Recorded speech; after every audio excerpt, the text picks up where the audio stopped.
Sean Cambron was incarcerated at the age of 18 in 1988 for felony murder and spent 32 years behind bars. Upon entering the prison system, Sean was presented with two options from his point of view. He could either get busy dying or get busy living. It took a while, but eventually, Sean went all in on helping others after years of work on himself. Since his release, he has revisited the Idaho Minimum Security Prison on many occasions, also called the Farm, sharing with others his journeys, discoveries, and challenges. He is a peer support specialist in Twin Falls and a Free to Succeed mentor. He is creating a podcast featuring interviews with previously incarcerated men and women discussing their journeys and challenges, and we'll talk a little bit more about that at the end. And he is also developing a nonprofit benefiting children with incarcerated parents to participate in extracurricular activities through their schools and in other areas of the community, as well as higher education. So welcome, Sean. Thank you. Yeah. So as you and I, So as you and I have kind of talked about a little bit before this, Jay Christensen, who's a former warden at the facilities, the new facilities, introduced us and told me to get in contact with you to hear your experience, because after 32 years behind bars, that's a lot of evolution you get to see, a lot of learning. So we're going to talk a little bit about that, and I'm going to ask you some questions about your experience inside. And that's 32 in 6 months. 32 in 6 months. It matters. All of it matters, yes. So if you don't mind just telling us a little bit about yourself, your childhood, education, your early life in Idaho, and kind of leading up to your incarceration. Well, there's a lot to unpack from that question. So I would say who I am. Obviously the person that I was at the time of making some really horrible choices. I grew up in a really bad environment. My dad was next level alcoholic. And so I was pretty much the punching bag for a good portion of my childhood. So I saw the world through that lens, right? If I'm going to be treated like a nail, then I'm learning how to become the hammer and treat everything else like that. So I didn't really know what it felt like to sort of be embraced with the kind and the caring and the love. And when I'd see families laughing together and stuff like that, I just thought it was all fake. It didn't make any sense to me, so I rejected it. And I think that's really the foundation of, I say, the 100% of my childhood. Now, I did have a safe haven. My sister Tina, who's in the audience, she was my sort of fallback to some semblance of sanity in a place that was a battleground, okay? And it's really nice to, look back and know that I did have a refuge to a point, but in the end, she's got to survive too. Yeah. And so when I start to grow up in a sense of, how am I going to survive this, and I start to, see guys, smoking a joint, I'm like, yeah, let's check that out. Those are the things that really create that sort of temporary escape. And at the time, I couldn't articulate what that's about other than that's cool. I'm not feeling like what my dad calls me every single day, which is, I'm sure you can figure out all the nice words of somebody that just doesn't matter and is less than and always will be. And so those give me that kind of time out from that. So anything that would gain traction and getting me high or maybe drinking a little bit, I was all in. And what age did those kind of actions start? I'd say probably around 11, 12 years old. And I become more and more bold. I was leveling up and having that the mentality of, I don't care what I have to do or who I have to step on. I know what's going on in my house. I know how it feels, and I need to numb that. Now, obviously, at that age, I'm not articulating like that. I'm very much black or white. This feels good, that doesn't, run it. And so that's sort of what I really threw all my energy and effort into. And again, every once in a while, I would get a glimpse at somebody's normal life. And again, I say normal because to me, I felt like they were the anomaly. They're the unicorn. I'm the one that is going through what every single kid goes through. And it took a long time to really gain perspective that simply wasn't the case. And in fact, fast forwarding, when you have a judge that says that they have never seen that level of violence in one household, it just paints the picture of what other choices did that kid feel like he had? Yeah. because at the time, that's his best thinking. And did that, I mean, we're kind of jumping forward a Sure. little bit, but did that affect any of the sentencing for the crime that did take place? Is that judge's knowledge of your childhood? Yeah. The judge was Judge Bell. God bless her. She could have, gave me game over. Yeah. And she saw potential, and she saw hope, and she saw, of the time, somebody that was 18 years old and his brain not fully developed, and with all the things that had gone on in my life, it was really kind of easy to see how I funneled my choices into that moment. Yeah. And good, bad, right, or wrong, God bless her for that, because here we are today. Yeah, it's really interesting anyone who goes through very traumatic experiences in their childhood, how isolated you feel during Right. those, and how there really is no other path you feel like at that time, and you don't learn it until a little bit later in life a lot of the times. So Amen. yeah. So we're going to kind of get into, if you feel comfortable, just kind of talking about a recount of the crime and the conviction that did occur in 1988, and when you were 18 years old. Like, you kind of talked about what led up to that, so if you don't mind. Yeah, no, so the crime itself was, again, we're talking about an 18-year-old's ninja thinking, the best thinking on the block, that says, I don't have a place to stay. I'm living in a field with all my clothes in a trash bag. What I'll do is I'll go rob a store so that I can get rent money, because this dude's saying, you can live with me, but you got to provide your side of the rent. Okay, let's do that. So I borrowed a gun from my friend. And obviously the choice from that end was, I don't know anything about guns, and I'm certainly not going to go in there and, hurt somebody. I'm just going to be like, hey, I got a gun, give me the money, and now I'm going to go ahead and move forward, because that's going to give me my reset. In my head, that was the reset.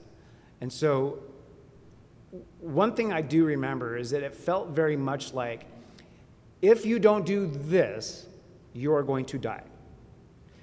And I feel like the reason that came to so black or white is because of just being brutalized my whole life.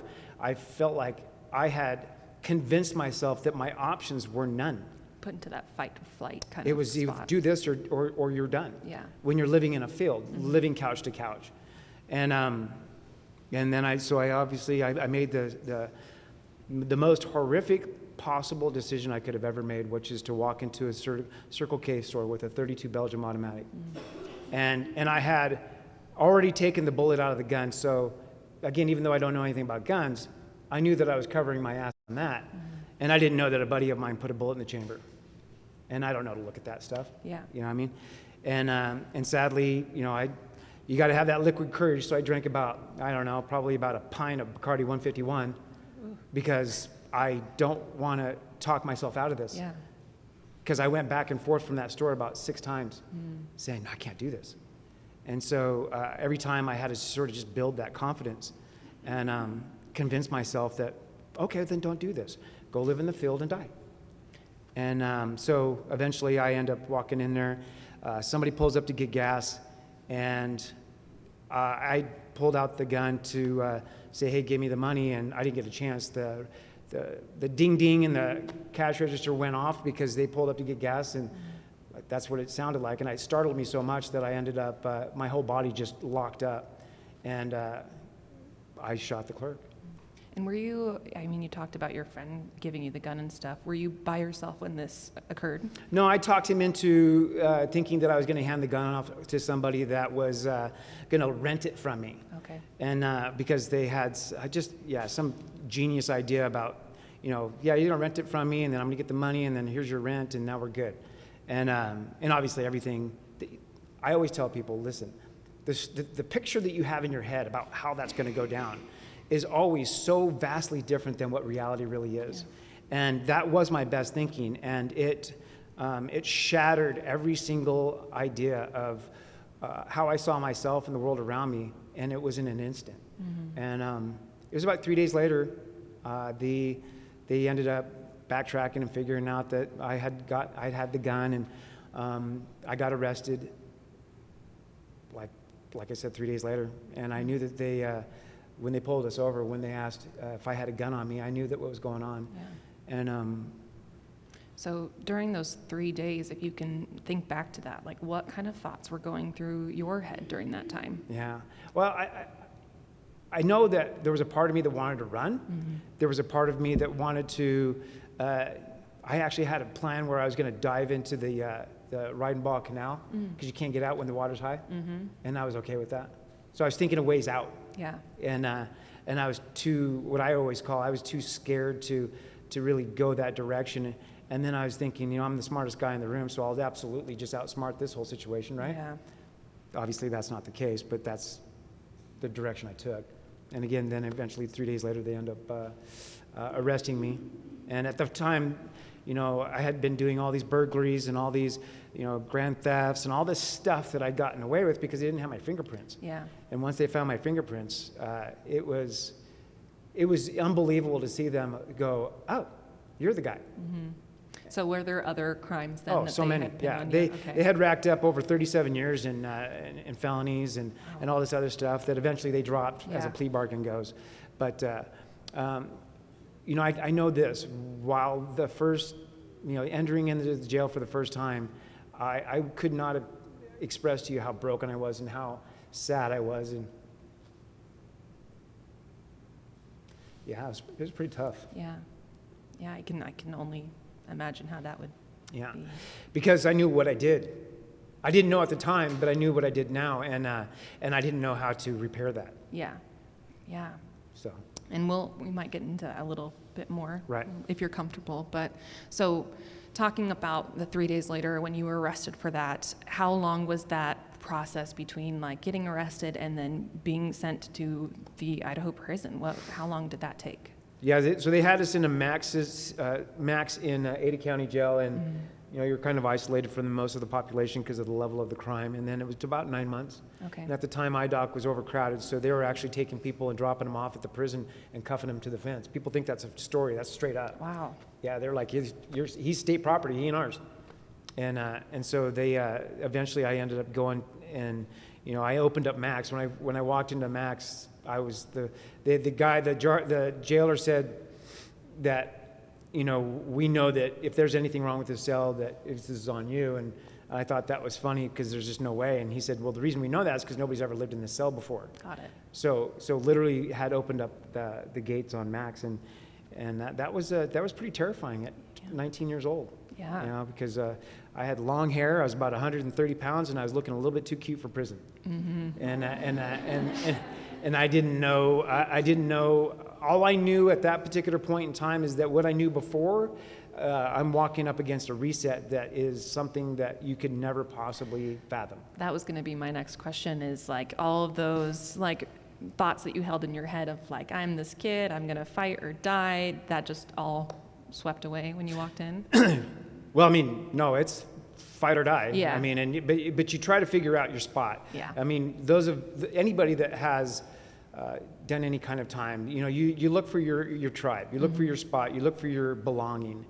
Just humans in general, we do that. We want to matter, we want to fit, and in that environment, as much as a shit stick as I was, I still didn't feel like these guys are stone cold killers and bank robbers and child molesters, all the things that you can think of. These are my new neighbors, and I didn't know how to make that make sense. Yeah.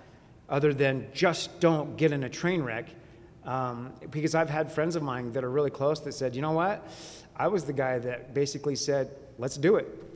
I want to show you what I got. Yeah. And I was the guy that just wanted to be left alone and try to figure out how I was going to find my spot. Yeah, so that's really interesting.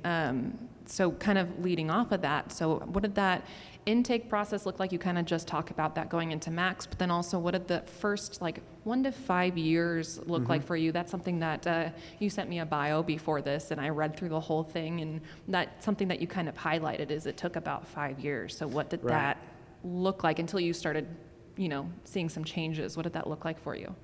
Well, I know with Seven House over at the main yard, when you walk in there, it is the primary RDU, which is your intake.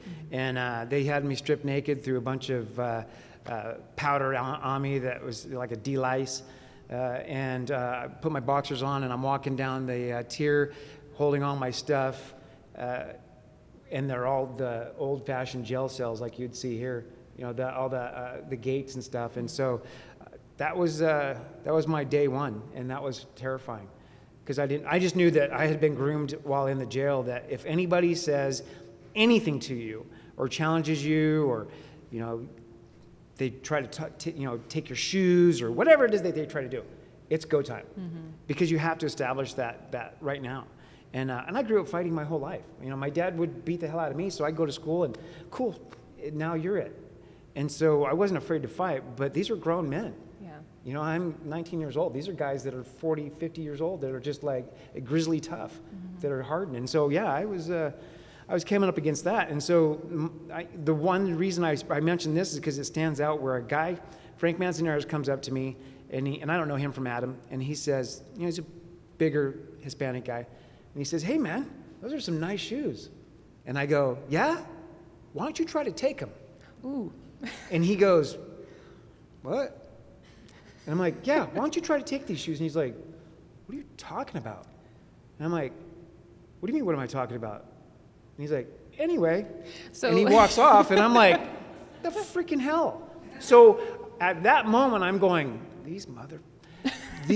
I had been groomed in a way that they understood, whereas I'm fast forwarding 20 years from where they did time. And even though those things were very much real, it clearly needed to be watered down, and I didn't have a gauge. Yeah. So I was in full tilt mode on it's go time, and it took a while for me to be like, okay, this isn't that place. Yeah.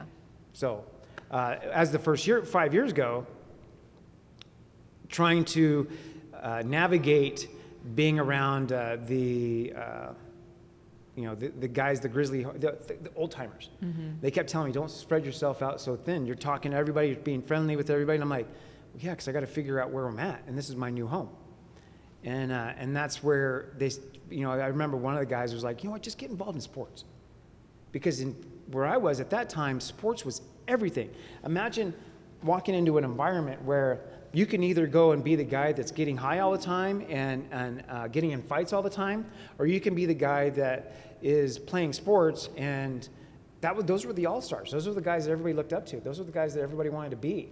And it felt a little high schoolish. Yeah. And I didn't play sports at all, so I didn't know what I was doing.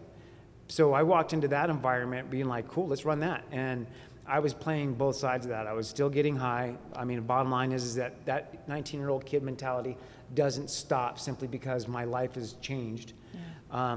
I'd like to say that there was this bright light and this epiphany that took place, and then all of a sudden I was a changed man. And that's just simply not the case. I walked that road for a good long time before I had to make that choice. And a part of that road was sports, and it was very much, sports kicked the door down on me being able to see a potential in myself, a discipline in myself, and an investment in myself that I had always been told that I would never equate to. Remember, my dad's telling me I'm no good, I will amount to nothing, I'm worthless, and it just, there's no value in me. And then all of a sudden now I'm coming up against something that says you have a whiteboard and you have the potential to change that perspective. Now, obviously, I'm not articulating it like that, but that's eventually what it turned out to be. I learned more about failure and success than in anything else I did in my time. Because of the devotion that I had. If you want to be involved in something, you have to figure out what you're made of. And you're not going to be able to tap into that until you feel the kind of urgency and pain that really has to strike home. If you knew that you had cancer and you could do X, Y, and Z to kill that cancer, you would be all in. That was me. I had to be all in because I just knew that this was different than what it was prior to prison. How long, well, I have a couple questions to go off of that, but how long of playing sports did it hit? Was it like the first time you did it, or was it like, okay, I'm getting into a rhythm of this happening now, I see the change? Yeah, no, when I first started, I was retarded. And sorry about, cognitively challenged. No, I was pretty stupid and didn't have a clue what I was doing. I was making an ass of myself. People were laughing at me, and I was a silly joke. But I knew that there was potential because when I'm in the outfield throwing the ball on a rope to home plate and it was going through that dude's mitt, I was like, well, maybe there's something there. Because those dudes were astonished. Yeah. But I didn't know what I was doing. I was really silly. So knowing that there was a potential there, I was going, okay, so cool. Here's what we're going to have to do. And this is no joke. I did this for forever. I'd get up at 8 in the morning, go to breakfast, go back, yard movement, go to the gym, go outside, take grounders, take pop flies for 4 or 5 hours, go back, go get counted, go back to the gym, go to dinner, and then just keep doing it until I was doing it like 8, 9 hours a day. Every single day for 5 years. Wow.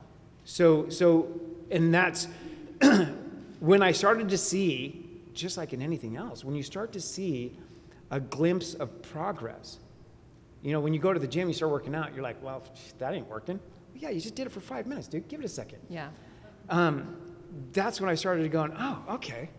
So I'm not overthrowing first base every time now. That's cool. You know, you start to see these little leaps, and eventually you start to see these large strides, and then eventually you can see where you need to be and what you can do. The discipline that goes into that, from a guy that's 19 years old trying to rob a Circle K store to a guy that's getting up every single day, grinding it out in a thing that he knows nothing about, sucks. It sucks. But when you start to see progress, you're like, oh, this might be okay. Yeah. Because I really did see that as a life preserver. Because while I'm doing that, I'm not getting high. That I was going to ask, Right. like, when you started that routine, were there still moments of being mixed in, like, I can do this For sure. and get high? Absolutely. And then there was a change Absolutely. in that. No, yeah. for sure, yeah. But I also saw that it affect my game. Yeah. And when you're all in on something, you start to really kind of focus in on what's going to help you instead of hurt you. And having that addictive, that, you know, alcoholism and being a drug addict, those are the things that were always lending you towards what you want, your feel good. And now it was being a detriment. Yeah. You know, I go all of a sudden play a softball game and I'm loaded and dudes are looking at me like, well, we know that's not you. And so, and then now you start to really, and then you start to feel embarrassed by it. Did you feel like there was a lot of that accountability from the people that you played with too, of like, you know, you're acting different during this game, that kind of like being held onto you with that? Yeah, you can, anybody that ever played with me or been around me knows that back then we were not shy saying that you're blowing it. Yeah. And we didn't say it nice. And so that was something that really, I think that's what I needed. I mean, I knew how to manipulate soft and fluffy and come here and, oh, you poor thing. And I knew how to deal with that. Yeah. That's easy. And so this was very much, you know what? Pull your head out of your ass or bounce. And if you really want to be a part, this is your world now. You're going to do what you need to do. And so that took a while. It took a while. I mean, just like anything, you had to feel the pain great enough to say change has to occur, or go join those idiots that are down there freaking with their needles shooting up and fighting dude for their commissary. Do that or do this, but choose. Yeah. And that's where I say, get busy living or get busy dying. Because even though sports wasn't something that I thought was going to change my life, it became the thing that changed my life. Yeah. Because that opened up the doors to all the, man, I'll tell you what, you have to learn how to fail. And I failed miserably. I've lost probably a dozen championship games with guys that were legitimate in the game, that were going to college and got pulled over for having weed in their car. And that these guys were going to go play with the, you know, the Huskies or, you know, BSU. Wow, yeah. And these were real deal guys. And we were beating these guys. Yeah. So that's how much we had to be. And so, yeah, that was a very interesting thing to lose the championship game on multiple occasions, because most people just retreat. Yeah. I mean, it's an easy thing to say, well, I'm done with that. And all I could hear was my dad telling me, please quit. Because everybody already thinks that you're a piece of shit, no good, whatever. Please quit. And then I remember my sister telling me, hey, listen, the devil's on the sideline clapping every time you make a mistake. Please surrender to that mistake. And I was like, nope, that ain't going to happen.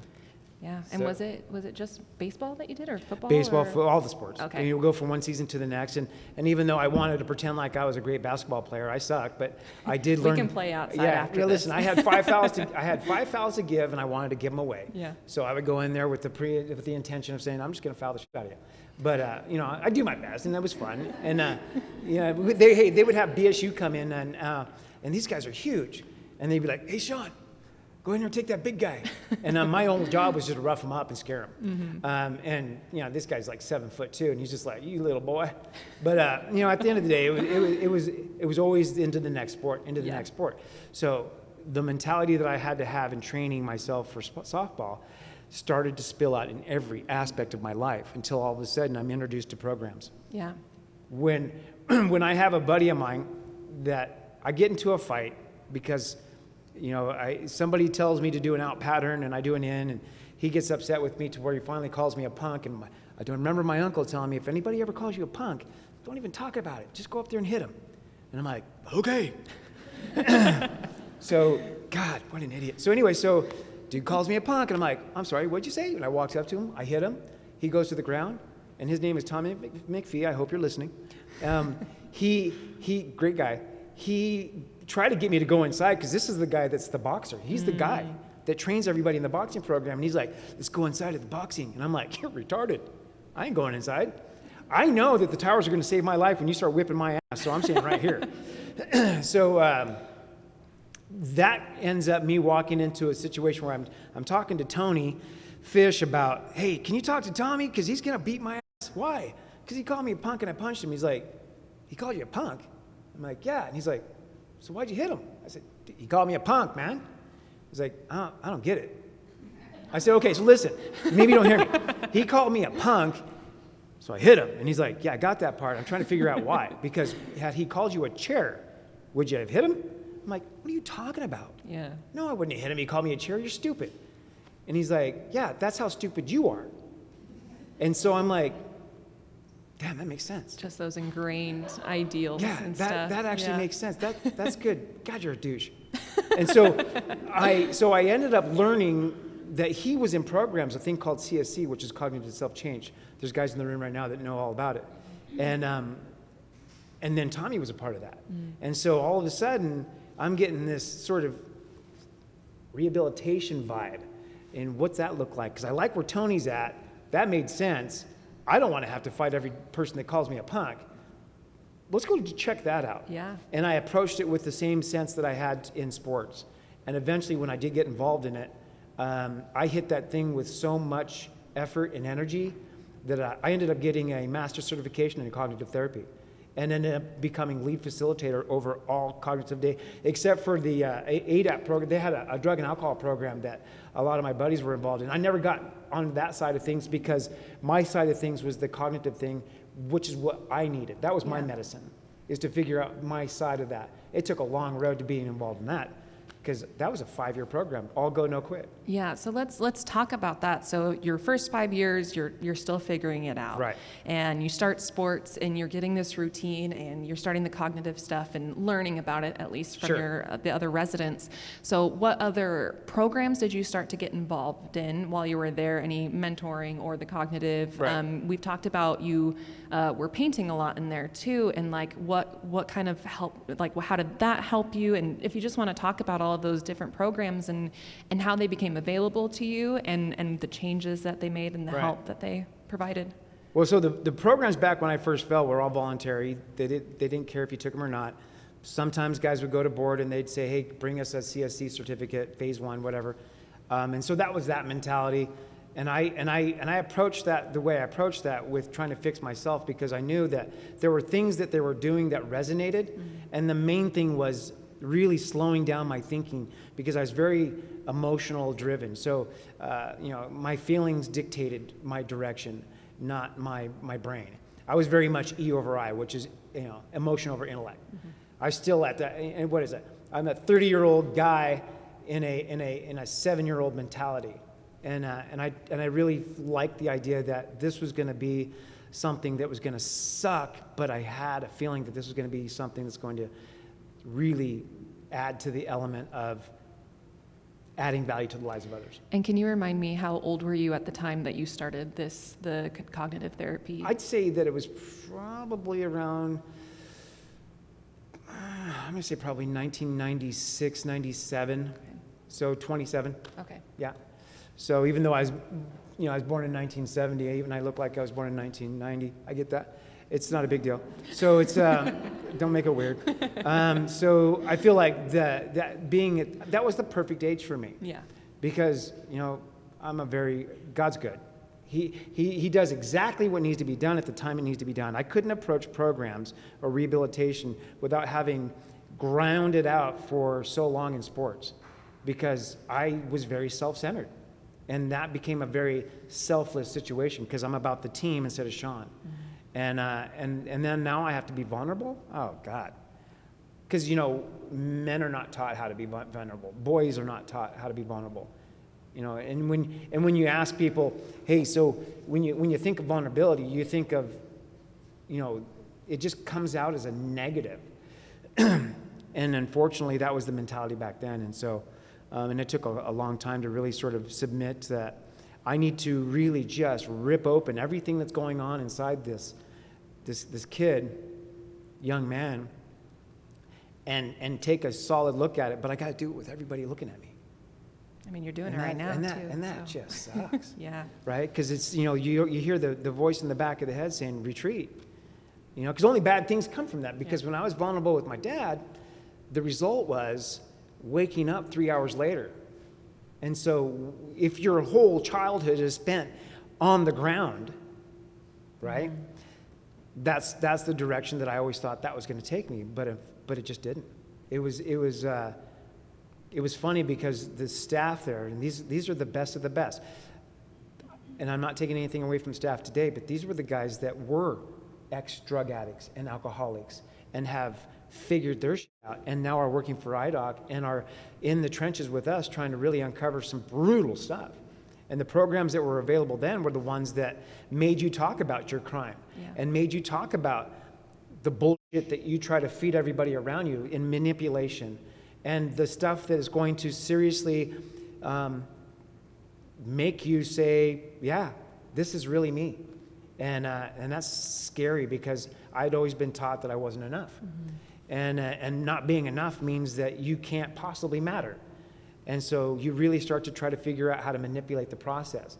But the staff were way slicker than I was. And every time I try to do that, they'd be like, yeah, that's great. Do me a favor. And I'm like, here we go. And it was always that. Yeah. It was always them getting, because they knew that that was my element. I walked into something that I did not know I was built for. And so I had the material there, I just didn't know how to use it. And so all the programs I took, anger management, the list goes on. I had 47 certificates. Oh, wow. Right. So and there's guys that have more than me. That process is easy. Holding yourself accountable to the level of change is the most difficult thing I ever did in my life.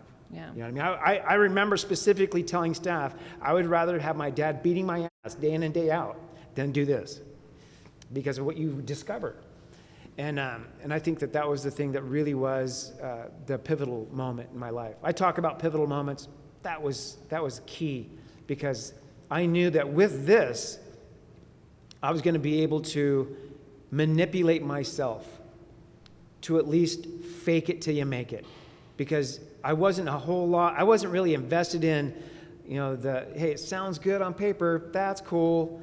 But then until you start to do it every single day, then you're like, yeah, maybe there is something to this. Yeah. And then I'm able to help those around me. And when I see that, when I start working with the kids, when I start working with other guys, and I see this freaking light bulb go on, I'm like, okay, well, maybe there is something to this. Yeah, what would, after being through all those programs and stuff and really opening yourself up in that way, what would be your advice to anyone who does have to go through that or going through programs like that to get to that point of feeling like you can challenge yourself in that way?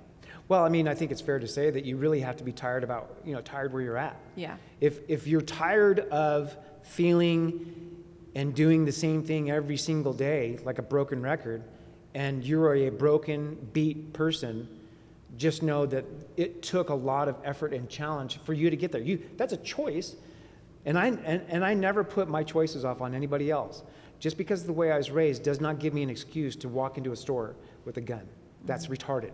That doesn't happen. That's completely unacceptable. Because I can guarantee you there's plenty of people in this room and outside this room that had worse than I did and made amazing choices to do amazing things. Mm-hmm.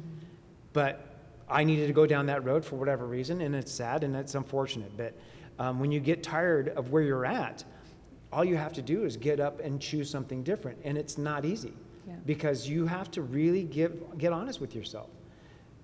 And being honest with myself, I had to say, I don't want to feel like this anymore. And hitting that rock bottom. And what really motivated me is when I started giving my knowledge to other people. Maybe half my foot's in the water, I'm giving, and every day I'm getting a little bit more invested in the fact that this is my spot. Yeah. And I start to see, now they're getting involved. Mm-hmm. Now they're saying, I want to do that. Because now they're feeling the impact. So those are people that are struggling with, do I want to do this? Do I not want to do this? You can't be your best version of yourself living a lie. And you are not built to be somebody that hurts others or takes from others or is not adding value. Bottom line. So if you're living a lie, find your truth and let this process take effect. It's a sucky-ass process. I had to grind it out in sports every single day for my whole life. Wouldn't it have been nice to be able to walk on the field and be like, yeah, I'm here. Yeah. Yeah, that's just not a thing. Yeah. And especially in recovery, every single day is getting up at 8 a.m. when everybody else is sleeping and knowing that your sobriety is begging you to make a mistake because it loves when you are sitting doing the things that is going to take you out of where your full potential is. Yeah. And I think that's why I get the joy that you get out of giving. I tell the guys that get out, I say, listen, stop thinking about how you're going to make that dollar. Start thinking about how you're going to give back. All that other shit will come. Promise you. It does it by reflex.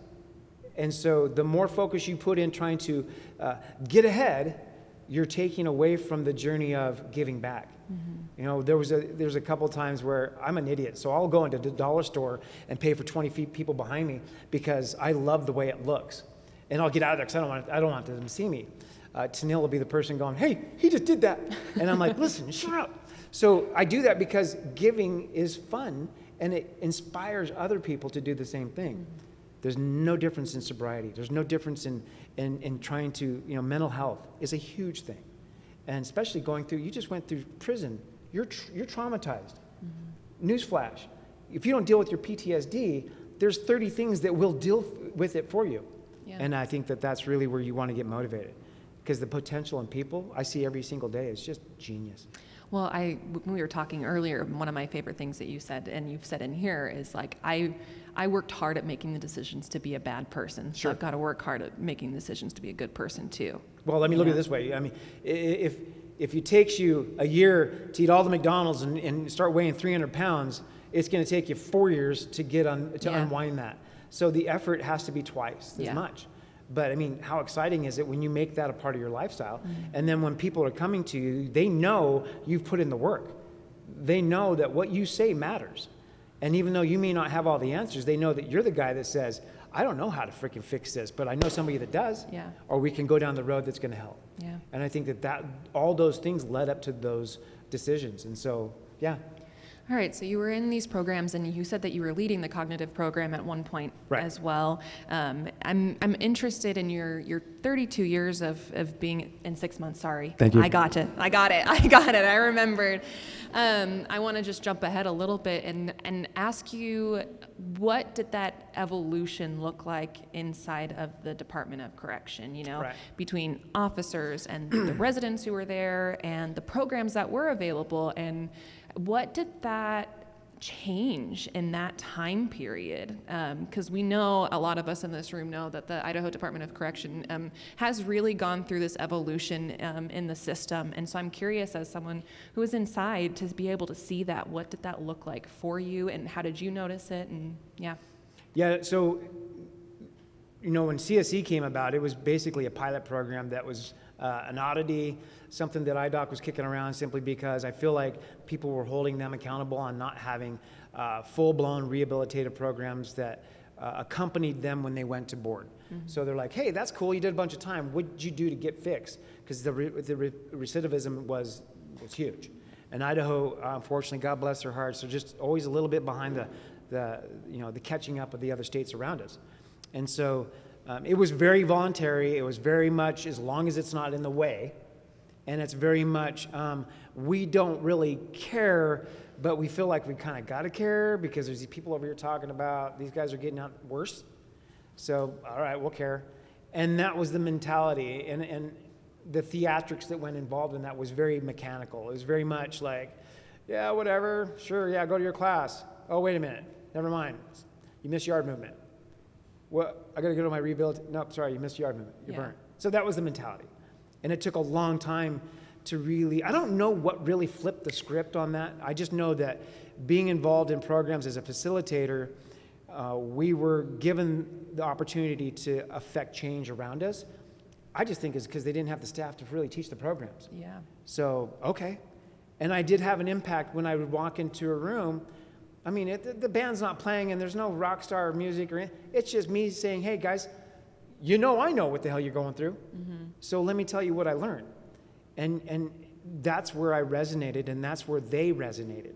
And so when staff see that over time with some pretty cool clinicians and some drug and alcohol counselors that just cared. They just cared. And it's a show for them too. So they just really wanted to affect change. And eventually I think IDOC finally figured out that, we need to do something for these guys so that when they get out, they have traction in their own life. And the decisions they make from there can never be because they didn't have enough tools when they got out. Yeah. And that process, God, it still feels brand new. It still feels, as of right now, it feels very much new. Mm-hmm. But it's been going on for 10, 15, 20 years. I was going to ask, at what age do you think, or what year when you were inside, did you notice that change coming about? Yeah, I'd say probably 2000, okay. Early 2000s is when you start to see them. It's like an M80 going off and behind you, and their mentality was very slow to turn around and sort of pay attention. Mm-hmm. Ours was right now, because this was our world. This wasn't their world. And so, and those of us that were really wanting to change so that we could have a good life when we get out and help others do the same, we knew that that's the Kool-Aid, and you better freaking drink it, because otherwise you're going to get left behind. Did you feel like the people who were around you and wanting to change as well, that you had a voice in like kind of promoting that a little bit? Yeah, I was in a unique situation with being on a unit that was very CSC based, that cognitive self-change, and we were all brothers keepers. Yeah. And that mentality sucked because you weren't, you go to a program, you go back to your cell and you're good, right? Nope. This was 24/7. This wasn't a therapeutic community, but it was very much like we were watching each other and helping each other out. And so the next day when I was facilitating a group and Ryan's on the board talking about something that, because you got to write all your thoughts out, and he's talking about something that was just bullshit, because at the end of the day, nobody cares that somebody cut in line and you got your feelings hurt. Mm-hmm. I would be the guy like, hey, that's cool, but what happened last night when you slammed your door and you called that dude a punk? You want to put that on the board instead? Mm-hmm. And he'd look at me like I was the biggest piece of shit in the room. And I'm like, what? I thought we were getting real. Yeah. Because that's the stuff that's drowning me. Mm-hmm. And that's the world I was in. Mm. And those are the only guys I would allow around me. Yeah. Because I knew I would manipulate. If you put anything else around me, I got this. And so that's really where we really helped each other out. Because we did it through caring and kindness. Because they wanted to see the best from me, because they knew the only thing I was giving them is the best I had. Yeah. And I was getting nothing for it. I wasn't going to the board. I was going to board in like 20 years. Mm-hmm. And at that time, that wasn't even a concept of using that. Hey, look at me. Can I go home? No, get away from me. So that's why we were really into it, to really help change, because this was my world. Mm-hmm. And I got so freaking tired of seeing dads come back. I would tell them, man, put a picture of your kid on the back of your ID. Next time you want to punch that dude in the face because he cut in line. You know what I mean? What are you teaching them? And that's another story. But at the time, that's really the approach. And a lot of people started to adapt that. Yeah. So. That's great. I'm curious about what your relationship with not only like the, teachers and stuff in these programs, but Right. what was your relationship with the guards and the officers, like from when you first came in until getting out? Like, how did that evolve? Did their attitude towards the residents change at all as these different programs are coming about and this evolution's happening? Just a little bit about that. Well, I know with admin, it was a slow turn, but there was a couple of people that were really involved in trying to, what can we do to make this better?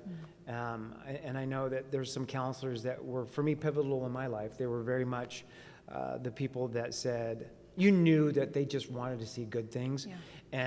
And they knew that they didn't like having to really sort of hold you to the fire on being honest and creating that change that needed to occur, because it's painful. You know what I mean? To break away from the things that make you comfortable in your life, you knew change was going to be painful and was going to occur, and that was their job. So guards-wise, I would say, just like human beings, some were great, some weren't great, some were cool with, hey, that's cool, you're doing some good things, we see changes occurring, you're helping others, whatever, that's cool. And then there was other guys saying, you know what, good job. Yeah. And then there was others that say, I don't care, sell up. And then the administrator has, Jay Christensen was pivotal on that. You know, he watched me walk in. He started the day I started. Yeah, that's what hilarious. he told me, yeah. Yeah. So and as eventually becoming warden and all the things, it's so weird that I seen him as a free person, and I walked up to him and I gave him a hug.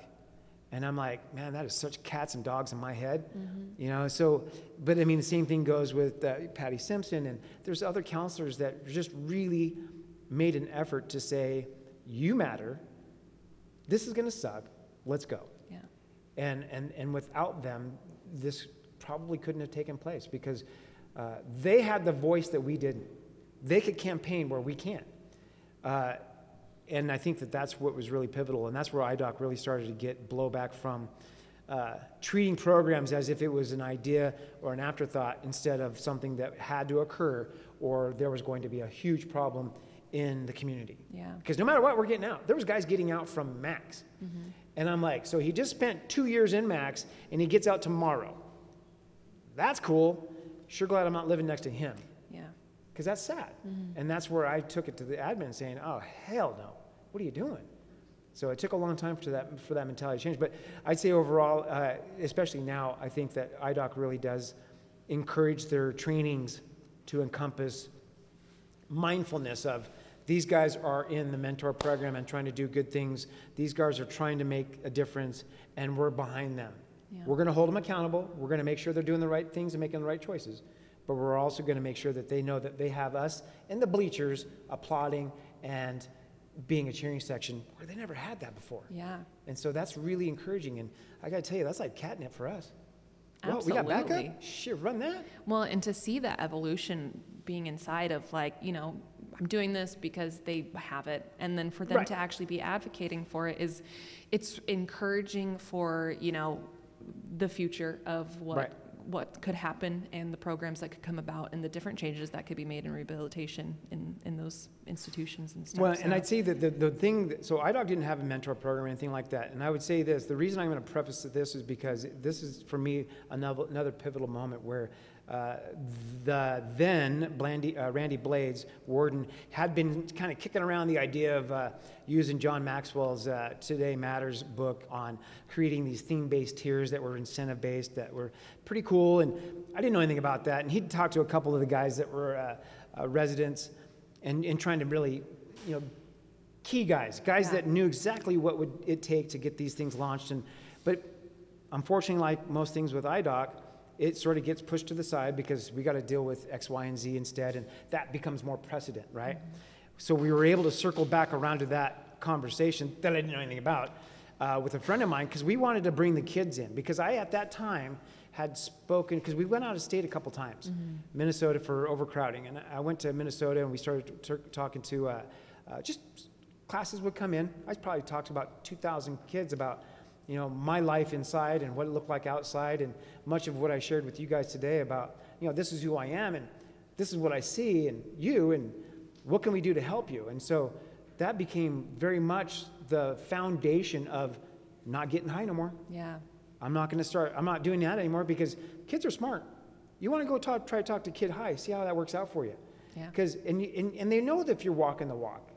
And so I use that as inspiration to just say, yeah, I'm all in on this and I'm done with all that. And so. And what year was that for you? I'd say that was probably 97, 8. Okay. Yeah.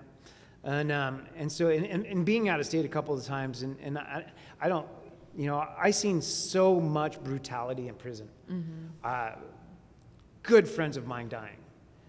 Jeremy Broadhead, 14 years old, kills his dad, doing amazing things to change his life. The lowest contract for IDOC, medical, and they end up killing him.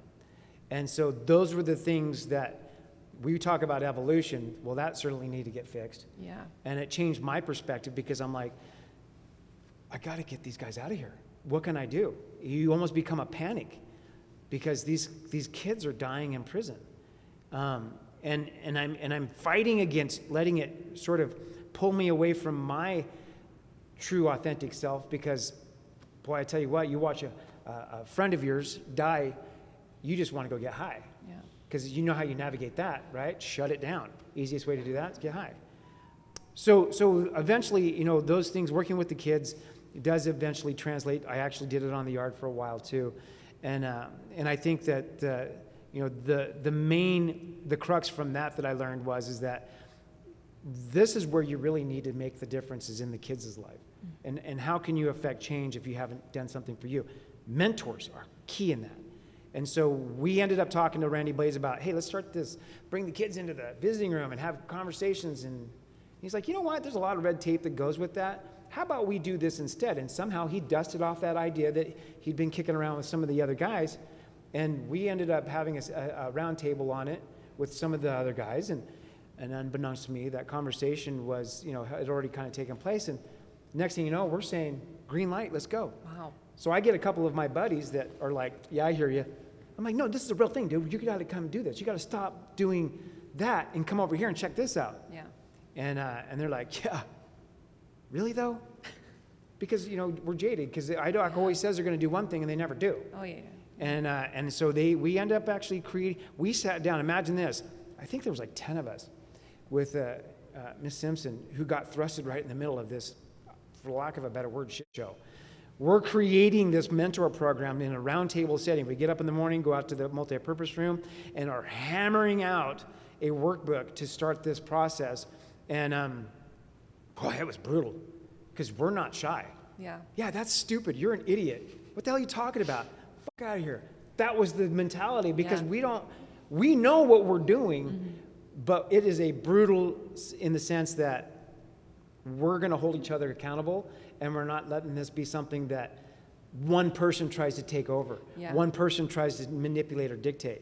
So we were very, very much in that kind of that frame of mind. And it literally turned out to be something that was magical. The guys, the team that was developed, being spearheaded by Patty and sure, she had to watch us.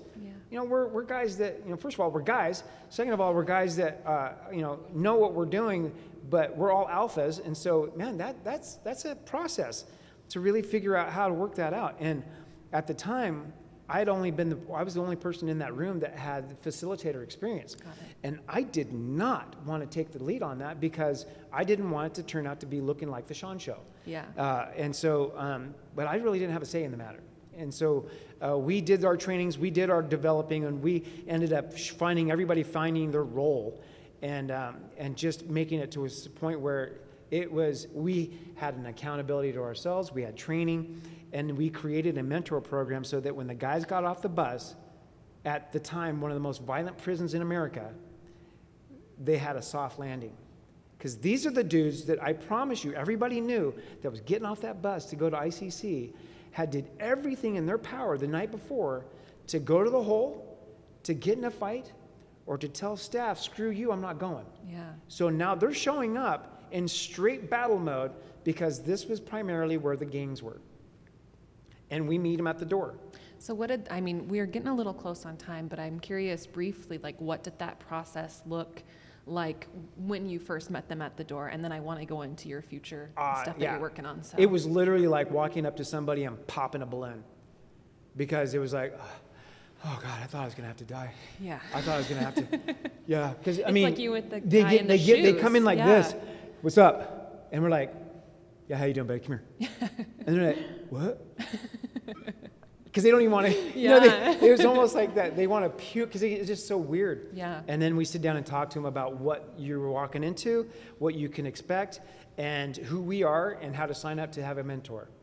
And the dynamic of that became the flagship for IDOC, not because of anything we did, but because IDOC was willing to say, I'm going to take a chance that staff know what they're talking about when they say this is something that is absolutely 100% effective. Yeah, and that program is still going, correct? Correct. And our friend Chris Shanahan is a mentor in Right. there as well. And Mike Copenhager's the guy that I believe he heads it up.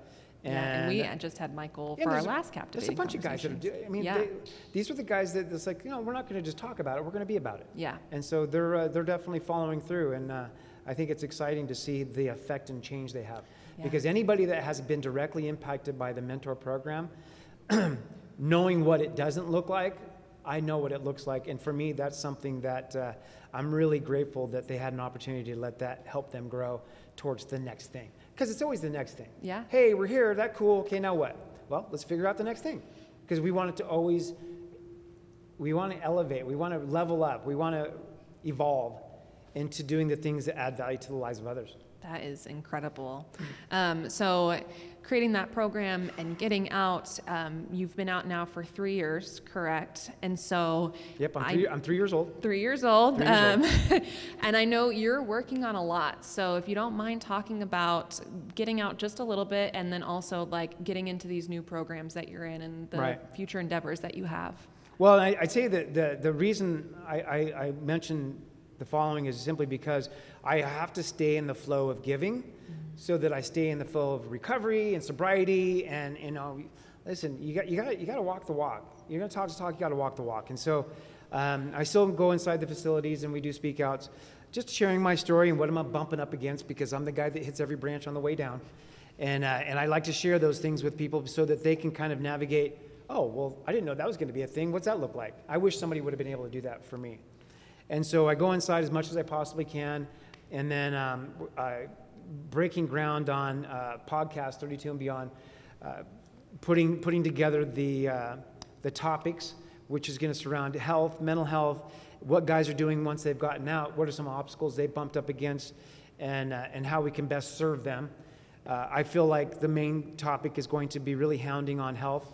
For anybody in this audience, I'm telling you right now, if you are eating correctly, the depression, the mental health, your body will heal itself.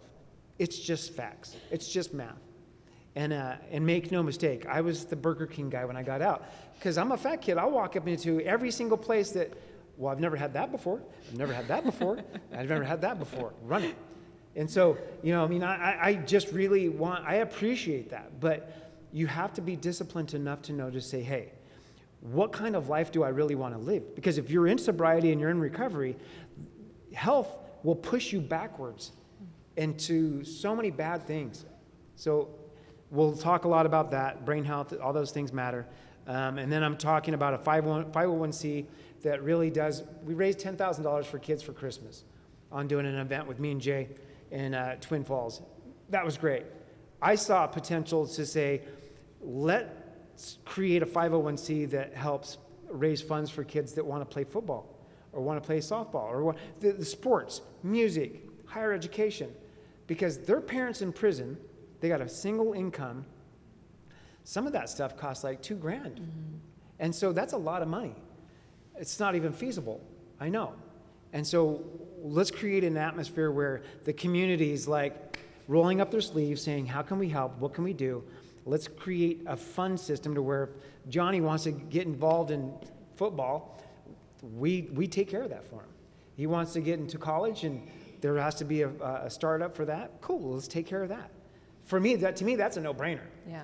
And going around to the states and the cities and having these kind of speak outs to encourage the community to get involved in their kid's life. It's not just the parent's kid, it's the community's child. It takes a village. So yeah, if you're failing, I'm failing. And so if I approach it from that point, who knows? Maybe it'll do some good stuff. And then the other thing is, I'm working on my own YouTube channel for a digital biography so that it can serve as a warning to others. I may not have a lot to say on a lot of platforms, but I can tell my story. Yeah. And I can let that inspire somebody else to be like, damn, that looks real familiar. Maybe I can use that to help my child or my second cousin's nephew. I don't know. So those are all things that are geared towards, that atmosphere, because I do want to serve. I do want to serve. And I tell the guys, listen, you give and you're only going to get, period. That's just the way that is. Yeah, that's beautiful. Well, thank you so much for being here today. I think we have a little bit more time to open up for any questions. If anyone has any questions for Sean, I will come bring the microphone around to you if you do, if I don't hit myself in the face with it. Does anyone have any questions? Come on, make me feel important. Somebody ask a question. Jeez. Okay, thank you. God. This is my mom, though, so Just the mom. Hi, Ma. Hi. I also work for the Idaho State Historical Society as well. Nice. So I have like 3 questions. Well, I have tons of questions because this has been so interesting. I've come to a few of these captivating conversations, and I just think they're amazing. I think I could listen to you talk and tell stories and everything for like hours. It's just, I'm like, that's one question. Do we really have to end soon? Another question, a comment, I guess, is as a mom and as just a human being, you matter. I mean, how, I'm gonna cry, I'm sorry. As a community, how can we prevent what happened to you? How can we be more involved? It's so sad to me. Yeah. And I'm so proud of you as a human being as well from where you're at right now. But what can we do to help kids when I've read three stories recently of child abuse, and it was the mother, the father, and their 21-year-old older brother that abused this kid that was 12 and killed them from having them locked up and starving them. How do we, as a community, I don't know, you were somewhat there. What can we do? Right. Well, I'm going to circle right back to around what I just said. Nobody is doing those things to a child that isn't having mental health issues. That's just not normal. People are built to seek pleasure, to avoid pain. We take the path of least resistance. Love is built into us. So now obviously there's always the exception of the rule, and there's people that are just bad people. They're just, something's broke. But as mental health goes, especially with alcoholism and drugs and stuff, finding them mental health stability. When you see it, don't ignore it. Intervene, be safe, but call attention to there's better. And if you treat, we don't want to get to the point where, when I grew up, the teachers would straight up tell me, we just didn't want to get involved because we knew what was going on at home, but it wasn't our place. And I'm like, God, I wonder what the trajectory of my life would have been had you changed that dialogue to nope. Because it's okay to say no. That's not okay. What can we do to help? Now, obviously, we want kids to stay with their parents, and we want that road to be amazing, but that's why they have a foster care system, and that's why they have people that can step up and say, I feel like you're probably not doing the best of jobs. We're going to work on that. Meanwhile, let's get this person safe. And then again, like you just said, it takes a village. It takes a village, and to be aware and to be bold and have courage. Remember, everybody knows this, so I'm not making this up. You know as well as I do. Courage is acting in the face of fear. Just because it's there doesn't mean that we don't do it. Most of you guys have done courageous things. And I think that's how we're built. So.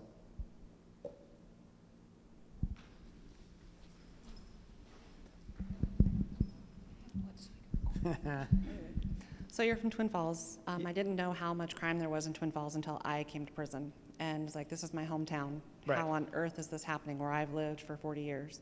So one of the things that I've talked to my kids about who are all grown are the things that they happened in their schools. Do you speak at the schools too? Because you talk about impacting kids. Right. And if you're going to get the word out to them that if you're being hurt, it's okay to speak up, your story would speak volumes to them. Right. So I know this is going to shock you, but felony murder, walking into a school, there's red tape. You know, they tend to, they're like, hey, you know what? Everybody here, if you were running a school, we'd be okay, but it's still going to have to jump through some hoops. And so as a part of the podcast, I want that to be a part of that platform. So then it's just a matter of reaching out to the right people and figuring out who those right people are. Meanwhile, we'll go into the CRC. Meanwhile, we'll try to reach the people that are around us. I mean, I'm on Facebook all the time, and I do the TikToks, not because I do the TikToks in sort of a TEDx format, because I feel like those have a temporary impact. And if you be consistent, you show up, then people will be like, oh, all right, so maybe you do have something to say. And so, but no, it's definitely something to come, because I absolutely want to embolden the child, the kids, the young adults to, step up and be their own protector, and be able to defend themselves in a world that sometimes it just feels like it's just going sideways. So, yeah.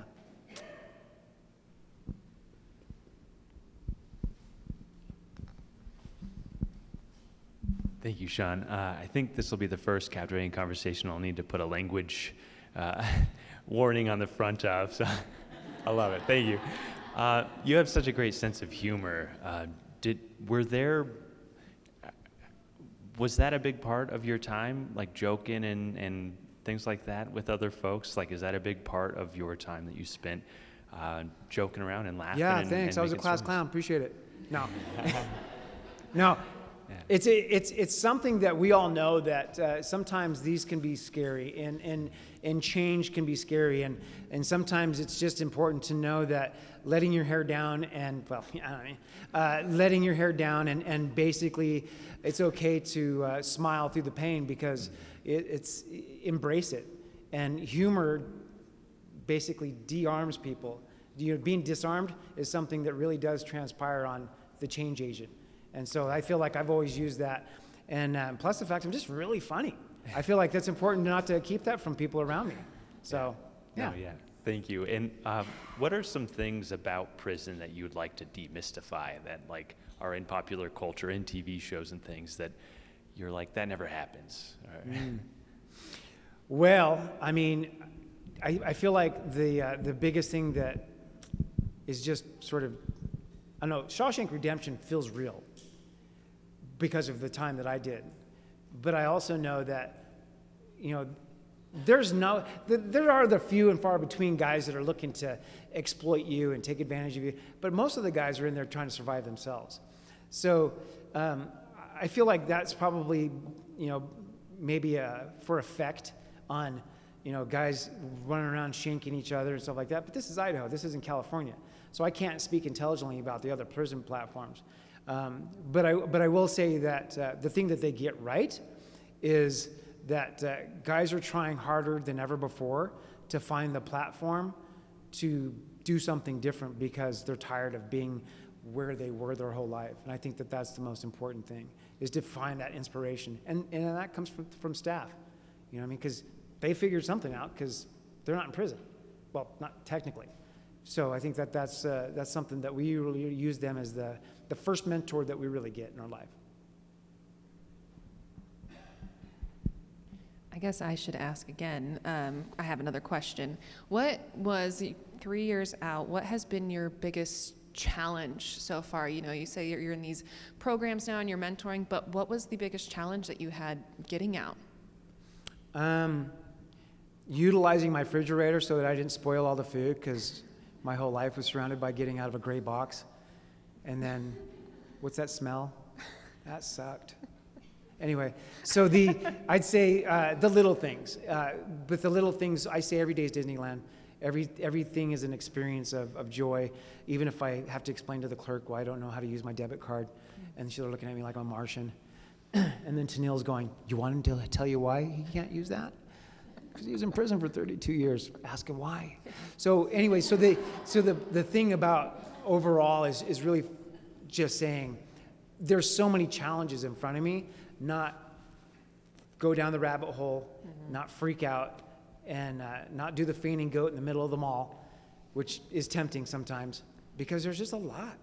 You know, for all intents and purposes, I'm a guy that woke up from cryogenics 32 and a half years later. And this is not the world I know. The world I know, I was rolling down my window. The world I woke up to was spaceships in the freaking, as cars. And I went ahead and got a job at the dealership, and that was interesting, because they'd be asking me things about the car, and I'm like, I don't know, push the button. What do I know? And they're like, what? You don't know? I said, no, I don't know. What's going on? And so, but those are all wonderful, amazing opportunities. So the challenges was simply being patient and knowing that it's going to happen. It's going to happen at a pace that I want to run. I want to sprint, but I also don't want to miss that rose or touching that tree or hugging my girl or smelling the smells that aren't prison, because damn. And I think that the things that really do matter, and taking stock of that, because, you know, the clock's ticking.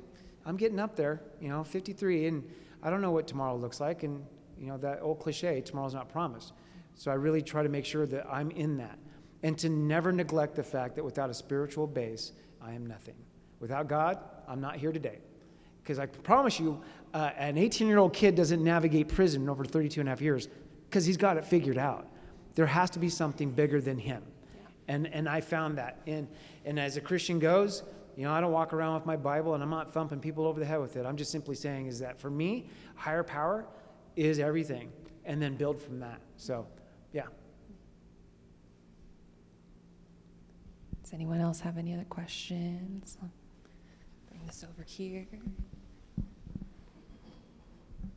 I wanted to say it's so respectful of you. I thought it was really inspiring that you got up here and kind of told us your story.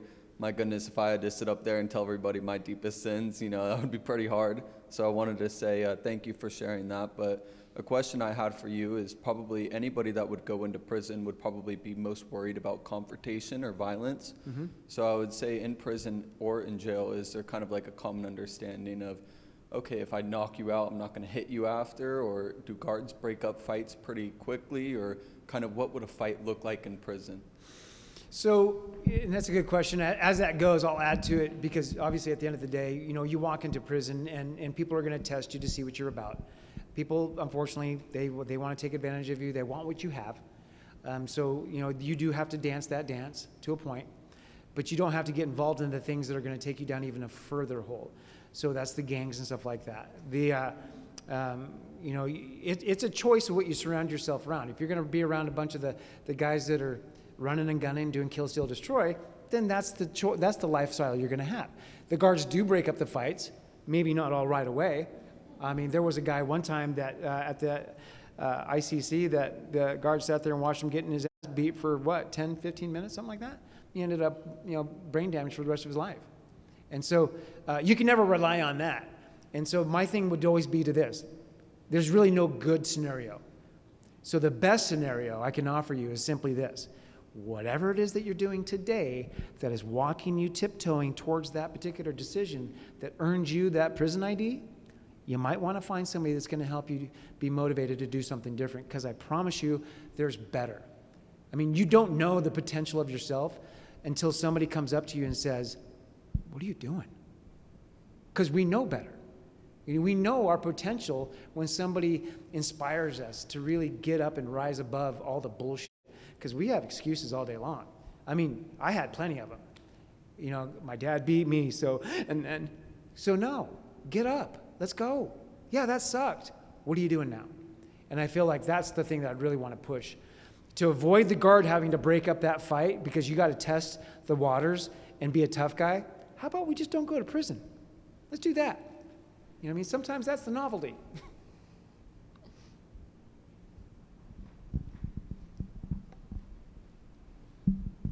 You're in trouble now. Yes, I am. A couple of years ago, when Tennille brought Sean home to our family, Becky and I kind of looked at each other and said, what in the hell is she thinking? But Sean has inherited 3 brothers, 2 sisters, and 24 nieces and nephews, A lot. and a family that loves him. Pretty cool. We love you, Sean. Thank you. We're proud of you. Yeah, over the last couple of years, we've watched Sean grow and develop and mature exponentially. He just said a few minutes ago about he wanted to hit the ground running. He's sprinting towards success, and we're just so proud of him. We love him, and welcome to our family. Thank you, buddy. Thank you.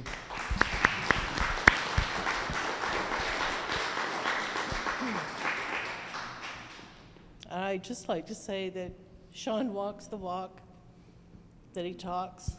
He's brought good things to our family. We love him, and he's returned that love to us. There's great healing. Thank you, Sean. Thank you.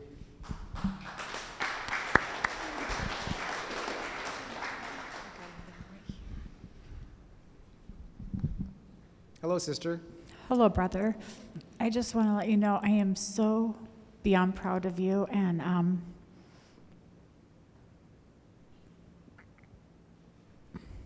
love you. I love you too. Hello. Hi. So I went to elementary school with Sean and Tina and had no idea at the time what they were going through. But I remember being in Rexburg in 1988 at college and watching the news and seeing Sean's picture pop up. And I've just, through Tina, I've watched his story all these years, and I'm just amazed at the way God has used him to help other people. And he's helped me just with things I've gone through. So I want to say thank you, and thank you for inviting me tonight. And I just think you've got an amazing life still ahead. So Thank you. Thank you. Does anyone else have any questions? Yes. Sean, thank you for sharing your message. It was very inspirational. And I was just wondering, what is the name of your podcast? So on the podcast, it's going to be 32 and Beyond, and obviously the crux of that is, what's life look like beyond the walls? Because it's really easy to focus on, what it looks like on the inside, because obviously I know all about that, right? So it's the journey afterwards. And then the YouTube channel is same, 32 and Beyond, and as that documentary goes, that's just basically helping people sort of see the journey that I struggled with inside, and what are some of the things that really took place in my life that gave me those aha moments, that sort of, clarity, and to describe the struggle, because everybody goes through it, and so yeah, those are going to be interesting. Thank you. Sean, is there any last thing that you would like to add before we wrap up? Everybody's time is valuable, so obviously I appreciate you guys taking the time to come out here, and especially in this heat, and obviously pay it forward on the things that you do. You guys are doing awesome. If you're struggling, reach out. If you need to ever get a hold of me or talk to me, I'm an open book, and I mean so much so that my phone number, my email, whatever. I don't have all the answers, but I know what it looks like to be broken, and I know how to find some of the things that might help you out. But continue to add value to the lives of others as you do, and I appreciate you, and God bless. Thank you so much for being here, Sean. Another round of applause for Sean, please.